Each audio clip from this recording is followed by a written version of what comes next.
Learning मंत्रा के online पाठशाला में आप लोगों का स्वागत है। और हमारे क्लास का आज का टॉपिक है पाश्चात्य राजनीतिक विचारक। और पाश्चात्य राजनीतिक विचारक के अंतर्गत आज हम लोग जिसका अध्ययन करेंगे वे हैं बेंथम। हम लोगों को बात करना है बेंथम के राजनीतिक विचार का। बेंथम का सामान्य परिचय है कि ये ब्रिटेन के राजनीतिक चिंतक हैं। और बेंथम का जन्म हुआ 15 फरवरी। बेंथम का जन्म हुआ था 15 फरवरी 1748 ईस्वी में। और बेंथम की मृत्यु हुई थी 6 जून 1832 ईस्वी में। बेंथम के राजनीतिक विचारधारा का नाम है, बेंथम के राजनीतिक विचारधारा का नाम है उपयोगितावाद। और यह उपयोगितावाद आधारित है सुखवाद पर। और यह सुखवाद आधारित है अधिकतम व्यक्ति के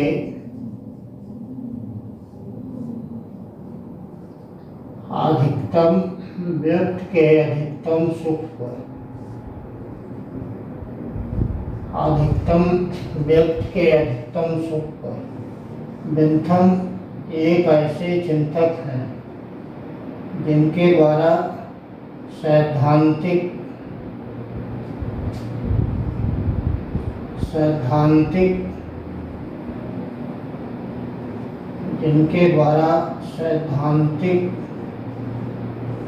विचारधारा के साथ साथ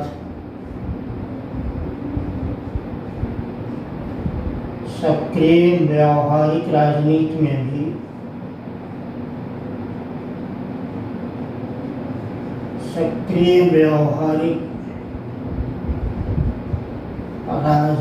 में भी भाग लिया गया।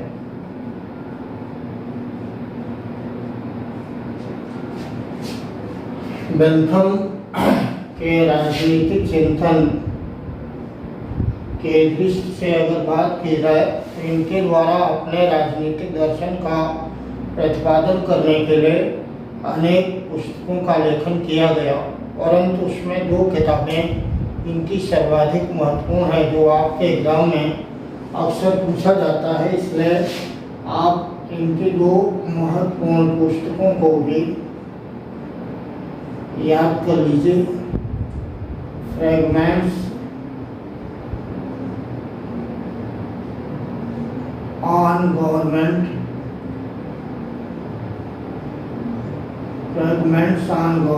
तथा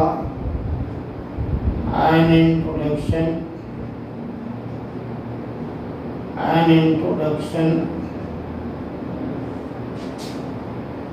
to the principles of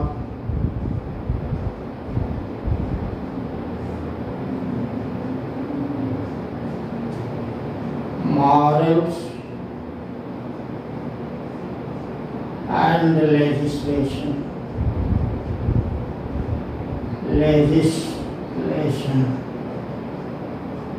ये 2 किताबें इनके द्वारा लिखी गई सर्वाधिक महत्वपूर्ण पुस्तक है जो आपके एग्जाम में पूछा जाता है।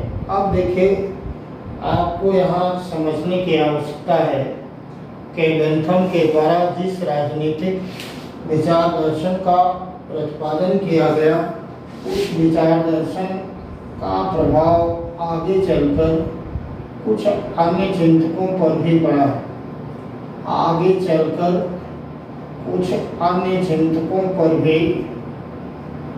दिखलाई पड़ता है। आज जिसमें जेएस मिल का नाम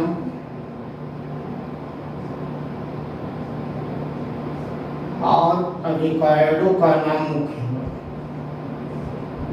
है। रिकार्डो के ऊपर बेंथम के राजनीतिक चिंतन का प्रभाव पड़ा। बेंथम ने स्वयं इस बात का उल्लेख किया है। उन्होंने कहा है कि रिकार्डो वास्तव में मेरा पौत्र है, क्योंकि मैं जे.एस. मिल का आध्यात्मिक पिता हूँ और जे.एस. मिल रिकार्डो का आध्यात्मिक पिता है। इनका बेंथम का महत्वपूर्ण कथन है कि मैं जे.एस. मिल का आध्यात्मिक पिता हूँ और जे.एस. मिल रिकार्डो का आध्यात्मिक पिता है। इस प्रकार से कि अगर देखा जाए तो रिकार्डो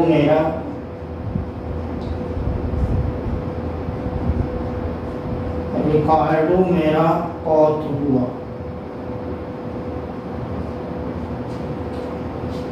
बेंथम ब्रिटेन का राजनीतिक चिंतक है। इनका जन्म 15 फरवरी 1748 में हुआ। इनके मृत्यु 6 जून 1832 में हुई थी। राजनीतिक विचारधारा के रूप में इनकी विचारधारा का नाम उपयोगितावाद है और यह उपयोगितावाद सुखवाद पर आधारित है और यह सुखवाद अधिकतम व्यक्तियों के अधिकतम सुख पर आधारित है।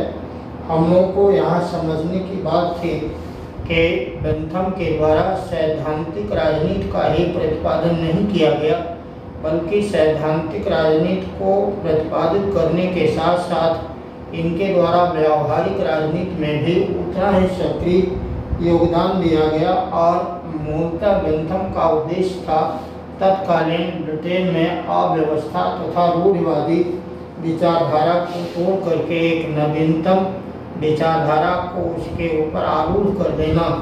बेंथम ने इसी मकसद से उपयोगितावादी सिद्धांत का प्रतिपादन किया। जैसा कि आप समझ रहे होंगे कि उपयोगितावाद किस बिंदु पर आधारित है। उपयोगितावाद अधिकतम व्यक्तियों के अधिकतम कल्याण पर आधारित है। अगर इस बात को आप देखते हैं तो आपको एक बार सोचने की आवश्यकता पड़ेगी कि आखिर बेंथम 19वीं सदी तक आते आते यह बात क्यों कह रहा है कि अधिकतम व्यक्तियों का अधिकतम सुख होना आवश्यक होगा। बेंथम के द्वारा इस बात को कहने का आशय मूलतः व्यक्तिवाद के दुष्परिणाम को खत्म करना था।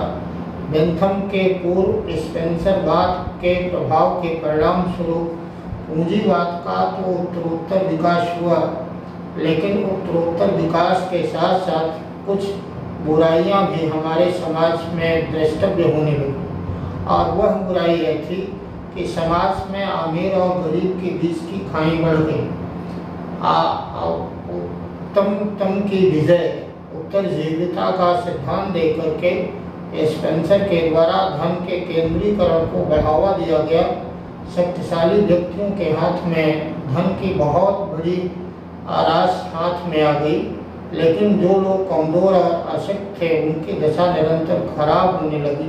जब उनकी दशा निरंतर खराब हो गई तब उनके द्वारा अपनी दशा में सुधार करने के लिए संगठन और आंदोलन का सहारा लिया जाने लगा, जो पूंजीवाद पर एक प्रकार से आरोप लगा रहा था और एक प्रकार से पूंजीवाद को चुनौती देने का काम कर रहा था। इस चुनौती से उदारवादी और पूंजीवादी विचारधारा को बचाने के लिए बेंथम के द्वारा कहा गया कि अधिकतम व्यक्तियों का अधिकतम सुख का होना आवश्यक है और राज्य के द्वारा ऐसे समस्त कार्य को किया जाए जो अधिकतम व्यक्ति के अधिकतम कल्याण पर आधारित हो। बेंथम ने यह बात इसलिए भी कहा क्योंकि अब पहले की भांति राज्य के ऊपर किसी राजशाही का नियंत्रण न होकर के मूलतः पूंजीपति वर्ग का नियंत्रण हो गया था। तब उसका मकसद था कि अधिकतम व्यक्ति के अधिकतम कल्याण की नीति को क्रियान्वित करने का अर्थ केवल इतना ही मात्र होगा कि पूंजीपति वर्ग के द्वारा उन समस्त कार्यों को किया जाए जो पूंजीवाद के विकास के लिए, उसके उत्थान के लिए आवश्यक होगा।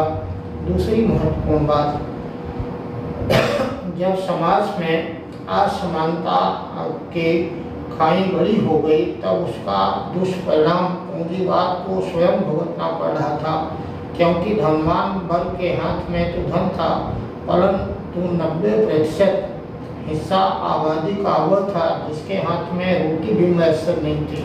इसलिए वह वर्ग जब समाज में बाजार में क्रय क्षमता कम होने के कारण भागीदारी नहीं दे पाया, तब उत्पादक वर्ग के द्वारा, तब धनवान वर्ग के द्वारा, पूंजीपति वर्ग के द्वारा, कंपनी कल कारखाने के मालिक के द्वारा उत्पादन तो किया गया, परंतु बाजार में जाने पर सामान की बिक्री का होना मुनासिब नहीं हो पाया।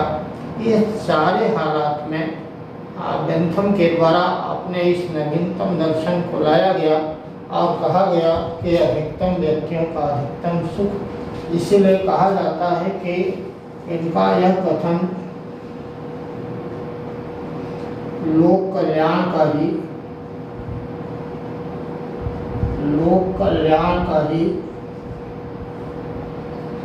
राज का समर्थन करता है और आधुनिक काल में लोक कल्याणकारी राज के नियम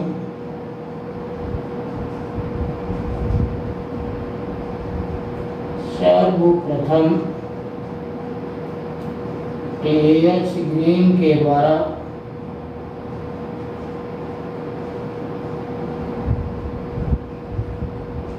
रखी गई। कैसे रखी गई थी? आपको याद होगा कि ग्रीन ने इस बात को कहा था कि राज का कार्य बाधाओं के मार्ग में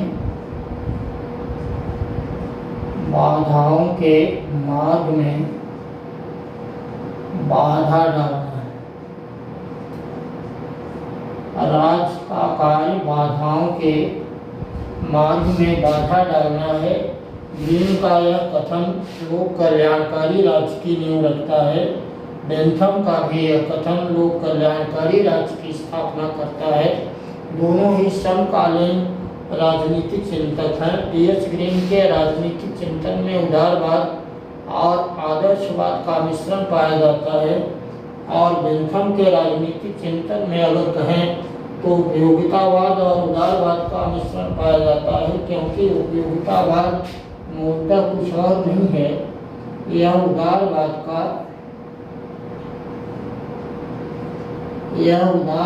का एक प्रकार ही है। यह उदारवाद का एक प्रकार ही कहा जाता है। इस प्रकार से इनके द्वारा लोक कल्याणकारी राज्य का समर्थन किया गया। पूंजीवाद में सुधार की गुंजाइश का समर्थन इनके द्वारा किया गया। आपको एक अन्य सवाल भी पूछा जाता है कि लोक कल्याणकारी राज्य का आधुनिक काल में सर्वश्रेष्ठ विचारक कौन है। आधुनिक काल में लोक कल्याणकारी राज्य का सर्वश्रेष्ठ चिंतक लास्की को कहते हैं, और लास्की के द्वारा एक पुस्तक लिखा गया जिसका नाम है ग्रामर ऑफ पॉलिटिक्स। तो देखिए, हम लोगों ने यहाँ पर इस बात को किया, fragments on government and introduction to the principles of morals and legislation इनकी किताब है। जे.एस. मिल के ऊपर बेंथम का प्रभाव पड़ा, क्योंकि बेंथम जे.एस. मिल का गुरु है, परंतु जे.एस. मिल ने उपयोगितावाद में संशोधन किया। कैसे किया, ये अगले चिंतक के रूप में हम लोग इस बात को देखते हैं। यहाँ पर अब हम लोग देखेंगे कि बेंथम के द्वारा जिस उपयोगितावादी विचारधारा का प्रतिपादन किया गया, आखिर वह उपयोगितावाद किस प्रकार से अस्तित्व में आता है, और उस विचारधारा का क्या यह मूल प्रवर्तक है, या इसके पूर्व भी कुछ अन्य लोगों ने भी उपयोगितावादी विचारधारा का समर्थन किया था। अगर हम लोग देखते हैं तो उपयोगितावाद सुखवाद पर आधारित है, और बेंथम उपयोगितावाद का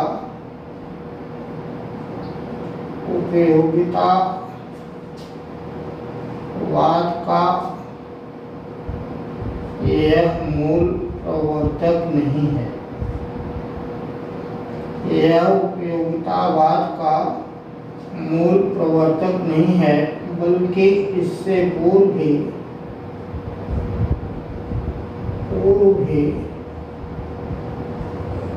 उपयोगितावाद का प्रारंभ हो चुका था। कैसे हो चुका था?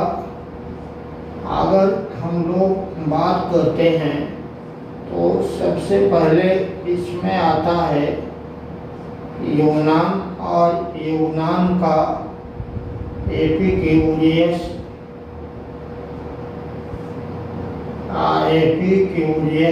विचारधारा। दूसरा, आधुनिक काल में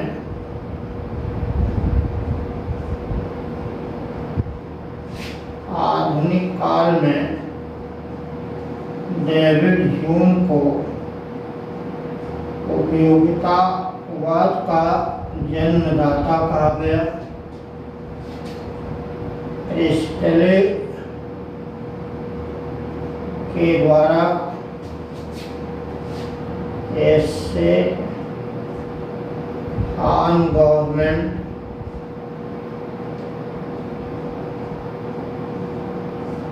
नामक पुस्तक के अंतर्गत अधिकतम व्यक्ति के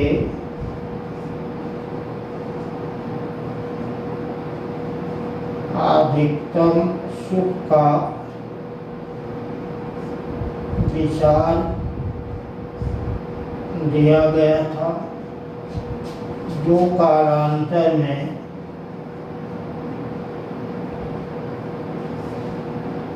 बेंथम के दर्शन में आता है। एरिस्टले के साथ साथ चिशन के द्वारा और हॉब्स के भी द्वारा उपयोगितावाद के सुखवाद का समर्थन किया गया। इसलिए यहाँ पर एक बात आप समझ रहे होंगे कि बेंथम ने उपयोगितावाद की क्रमबद्ध एवं वैज्ञानिक व्याख्या किया है।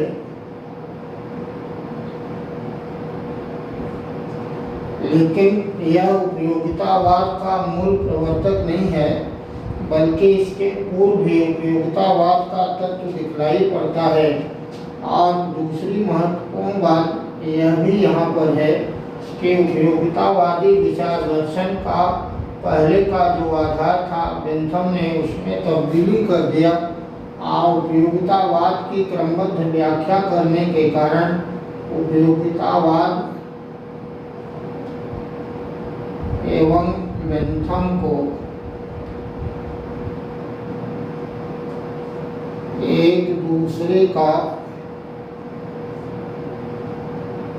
पर्याय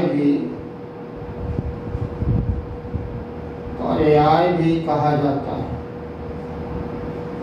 कहा जाता है कि ये एक दूसरे के पर्याय हैं ना। यहाँ पर हम लोग अगर बात करें प्राचीन यूनान में, तो एपिक्यूरियस विचारधारा अनेक यूनान में सांप्रदायिक या छोटे छोटे विचारधाराओं का संप्रदाय बना हुआ था, जिसमें सोफिस्ट वर्ग की विचारधारा, स्टोइक वर्ग की विचारधारा, वैसे ही एपिक्यूरियस वर्ग की विचारधारा थी। और इस वर्ग की विचारधारा ने उपयोगितावाद या सुखवाद को अपनाया था। बट बेंथम और एपिक्यूरियस के सुखवाद में महत्वपूर्ण अंतर यह है कि एपिक्यूरियस का सुखवाद आधारित था नैतिकता और परोपकार पर आधारित था। यह नैतिकता और परोपकार के ऊपर आधारित था, जबकि बेंथम का सुखवाद भौतिकता और बाह्य आचरण और इंद्रिय सुखों के ऊपर आधारित है। डेविड ह्यूम को आधुनिक काल में इसका जन्मदाता कहा जाता है। डेविड ह्यूम के द्वारा उपयोगितावाद की सुखवादी व्याख्या करते हुए कहा गया था कि मनुष्य का जीवन मूलतः सुखवाद पर ही केंद्रित है। व्यक्ति सुख के आधार पर ही अपने जीवन और आचरण का क्रियान्वयन करता है और उसी के अनुसार अपने आप को रोक भी लेता है। तो जीवन चक्र को घुमाने के लिए सुखवाद की अवधारणा को नज़रअंदाज करना मुमकिन नहीं होगा। संपूर्ण राजनीतिक दर्शन में डेविड ह्यूम का यह मत उपयोगितावाद में एक महत्वपूर्ण स्थान रखता है। इसीलिए डेविड ह्यूम को आधुनिक काल में उपयोगितावाद का जन्मदाता कहा गया। प्रिस्टली के द्वारा एक पुस्तक लिखा गया जिसका नाम है एसे ऑफ गवर्नमेंट और इस पुस्तक के अंतर्गत प्रिस्टले ने सर्वप्रथम अधिकतम संख्या के अधिकतम सुख का वर्णन किया था और यही बाद में बेंथम के विचारधारा का भी आधार बनता है। बेंथम ने भी इसी को अपनाया और हडसन और हॉब्स के भी द्वारा सुखवादी अवधारणा के आधार पर दार्शनिक व्याख्या करने का प्रयत्न किया गया। विशेष करके अगर हॉब्स के राजनीतिक दर्शन का आपने अध्ययन किया है तो आपको मालूम होगा कि मानव स्वभाव के वर्णन में हॉब्स के द्वारा इसी को आधार बनाया गया और कहा गया कि मनुष्य स्वार्थी है, प्रतिस्पर्धी है, वह लालची है और वह लोभी है। वह हर उस वस्तु को प्राप्त करना चाहता है जो उसे सुख देता हो और उस हर एक वस्तु से दूर रहना चाहता है जो उसे दुख देता हो। ना वह हर एक वह सामान चाहता है जो किसी अन्य के पास ना हो। मनुष्य को सुख में हंसना और दुख में रोना आता है। इसके आधार पर हास को हम उपयोगितावादी विचार दर्शन के साथ संबद्ध करते हैं। अर्थात यह कहना उपयुक्त होगा कि बेंथम से पूर्व अनेक लोगों ने उपयोगितावाद और सुखवाद की ऐसी व्याख्या किया, लेकिन बेंथम का महत्व उपयोगितावाद में इस आधार पर है कि बेंथम ने उपयोगितावाद और सुखवाद की क्रमबद्ध और वैज्ञानिक व्याख्या किया। क्रमबद्ध और वैज्ञानिक व्याख्या करने के कारण ही उपयोगितावाद और बेंथम को एक दूसरे के पर्याय के रूप में भी जाना जाता है। चलिए अब हम लोग यहाँ पर देखते हैं कि बेंथम के उपयोगितावाद के कौन कौन से तत्व हैं। सबसे पहला तत्व है बेंथम के उपयोगितावाद का, जिसको सुखवाद कहते हैं। इसको सुखवाद कहा गया। सर्वप्रथम इनके द्वारा उपयोगितावाद के जिन तत्वों का वर्णन किया वह है सुखवाद। लेकिन यह सुखवाद प्रारंभिक व्यक्तिवादियों के समान किसी एक व्यक्ति का सुख न होकर यह प्रिस्टले के समान अधिकतम व्यक्ति का, यह अधिकतम व्यक्ति का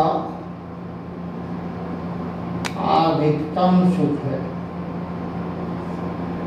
यह अधिकतम व्यक्ति का अधिकतम सुख है। और यहाँ तक कि बेंथम ने कहा कि प्रकृति ने मानव को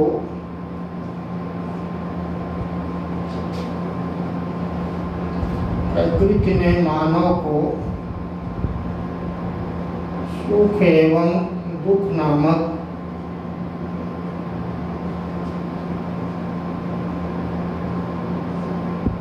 दो शक्तियों के अधीन रखा है। दो शक्तियों के अधीन रखा है।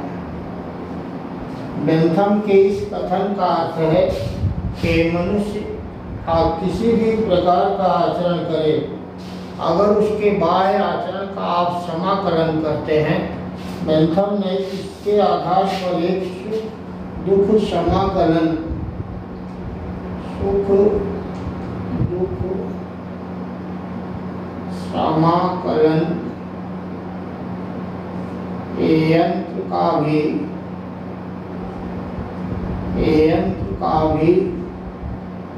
आविष्कार किया है।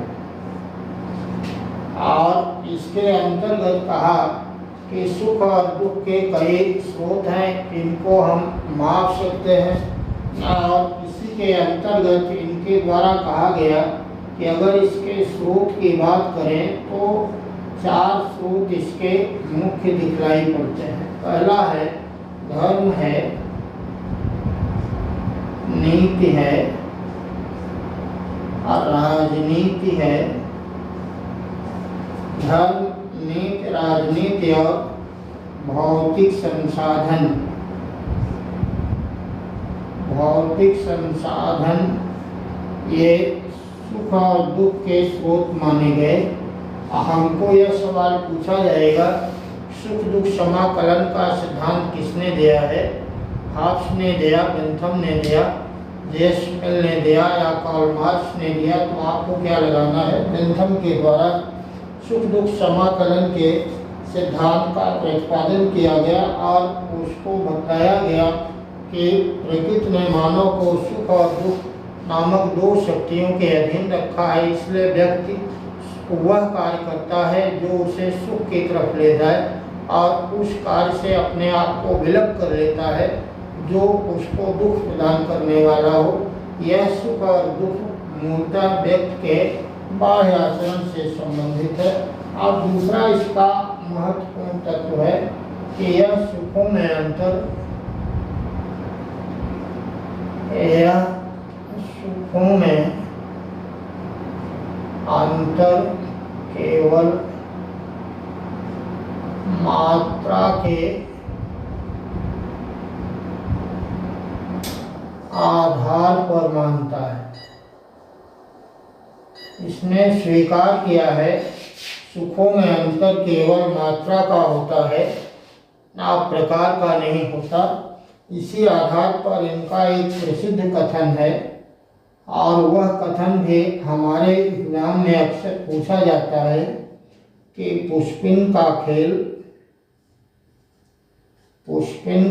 खेल एवं काव्य पाठ सुखों की मात्रा बराबर होने पर समान होंगे। अर्थात कोई व्यक्ति चाहे ताश का पत्ता खेले या कुछ के साहित्य का सृजन करता है, लेकिन सुखों की मात्रा अगर चाहे जिससे भी मिले वही अच्छा है, ऐसा बेंथम का मानना है। बेंथम ऐसा चिंतक है जिसने सुख और दुख के मध्य में केवल मात्रा का अंतर माना, प्रकार का अंतर नहीं माना। उसने नैतिकता, सदाचार, परोपकार को पूर्णतया तिलांजलि दे देता है। और तीसरा उपयोगितावाद का तत्व है कि यह यथार्थवाद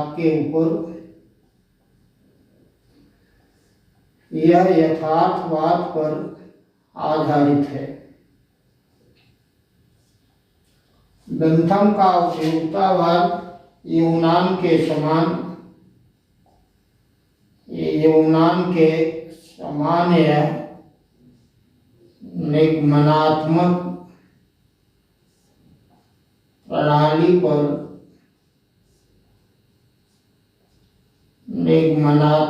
प्रणाली पर आधारित नहीं है। यह कल्पना की वस्तु नहीं है, बल्कि यह बेंथम के अनुभूत मूलक अध्ययन प्रणाली के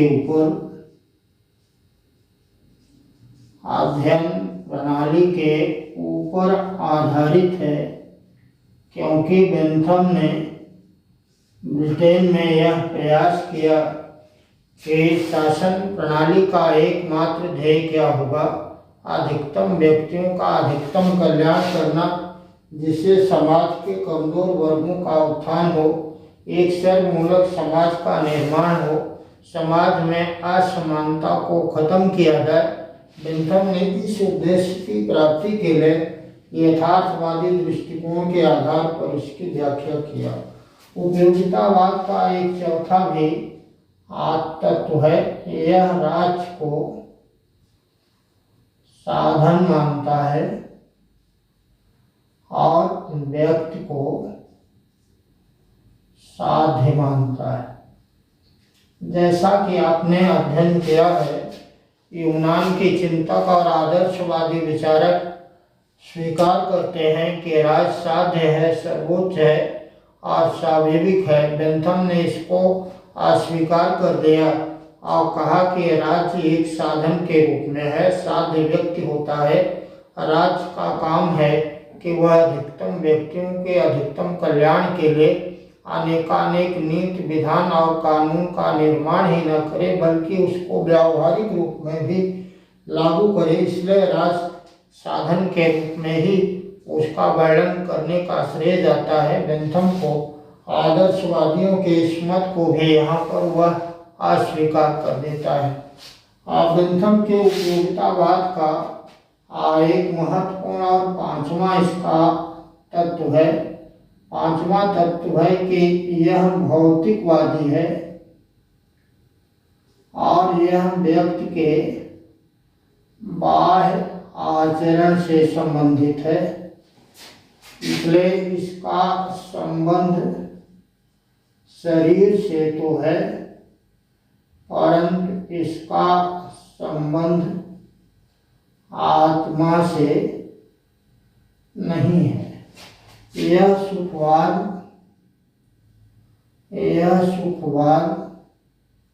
इंद्रिय सुख है।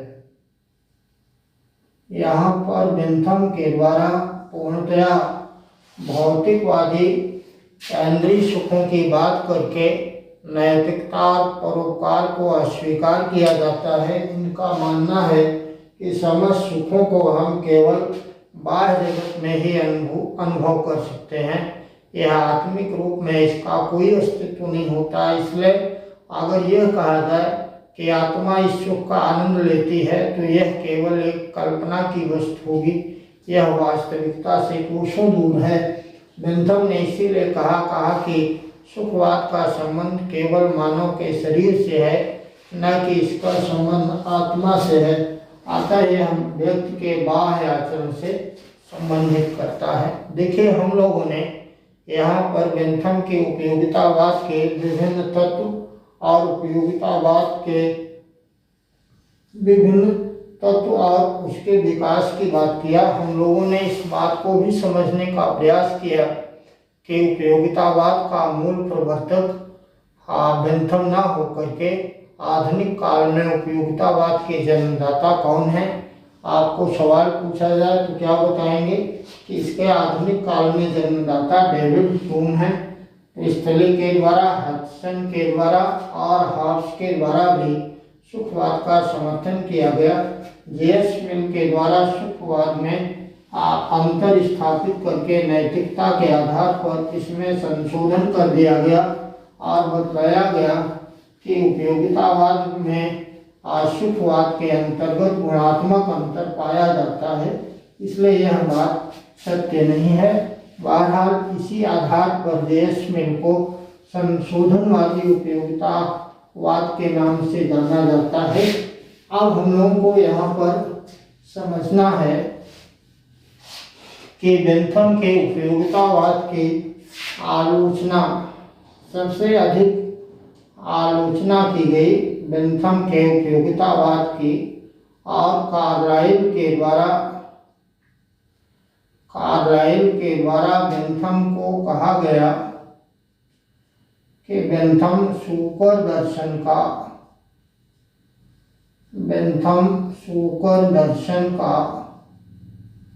प्रवक्ता है। बेंथम शूकर दर्शन का प्रवक्ता है। शूकर दर्शन के प्रवक्ता होने का अर्थ यह है कि बेंथम के द्वारा जिन सुखों की बात की गई वह केवल पार्श्विक जगत में पाया जाता है, यह वास्तविक जगत में दिखलाई नहीं पड़ता, क्योंकि मनुष्य केवल सुखों में मात्रात्मक अंतर नहीं बल्कि गुणात्मक अंतर भी देखता है। समाज के द्वारा अनेक सीमाएं और मर्यादाएं आरोपित की गई हैं और उन मर्यादाओं और सीमाओं के आधार पर सुखों में अंतर दिखलाई पड़ता है। अगर बेंथम की सुखवाद के, इंद्रिय सुखवाद की और भौतिक सुखवाद को अगर स्वीकार कर लिया जाएगा तो नैतिकता, परोपकार, सदाचार, दया, ये सब बातें नगण्य हो जाएंगी। इसलिए बेंथम के इस विचार को अस्वीकार किया गया। अनेक आधारों पर आलोचकों के द्वारा इसकी आलोचना की गई। बहरहाल हम लोगों का बेंथम के उपयोगितावाद के संदर्भ में आज का क्लास यहाँ तक था। हम लोग बेंथम के अन्य राजनीतिक चिंतन की बात करेंगे अपने अगले वाले क्लास में। तब तक के लिए जय हिंद, वंदे मातरम।